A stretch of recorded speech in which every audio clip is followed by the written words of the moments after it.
Major general কবির যে খুনিটা, আপনি ভাবেন কি ভয়াবহ অবস্থা। হাসিনা পালাই গেছে, তার সাথে সে হেলিকপ্টারে পালাইছে। তারপরে আবার কে তাকে বাংলাদেশে ঢুকালো?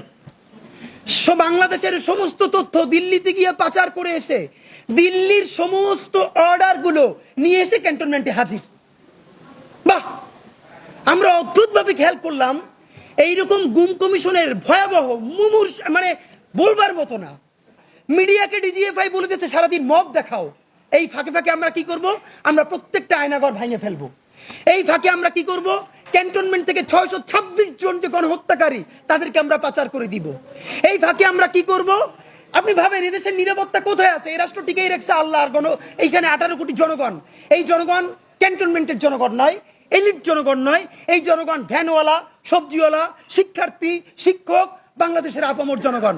নইলে এই দেশ থাকে? ভাবেন, ডিজিএফআই হলো বাংলাদেশের তথ্যের এবং গোয়েন্দার প্রাণকেন্দ্র, নিরাপত্তার প্রাণকেন্দ্র। সেই ডিজিএফআই এর সাবেক প্রধান এখন মোদির আশ্রয়ে আছে। মোদির আশ্রয়ে দিল্লিতে ফ্ল্যাটে আছে। এই যে মেজর জেনারেল আকবর, একটা দেশের গোয়েন্দা বাহিনীর প্রধান শত্রু দেশের প্রধানমন্ত্রীর কাছে থেকে খায় ঘুমায়। তারা ওখানে কি প্রেম করে? দুই পুরুষ হতে প্রেমও করা যায় না। ওরা সমকামী কিনা আমরা জানি না। তাহলে করে কি? এই বাংলাদেশের তথ্য কোথায় এখন নাই। এরপরে হাসিনা সেখানে আছে, মানে করে কি? সব থেকে ভয়াবহ হলো কবির। সে হাসিনার নিরাপত্তার সাথে ছিল, সে গিয়া সমস্ত তথ্য দিয়ে এরপরে আবার বাংলাদেশে আসছে।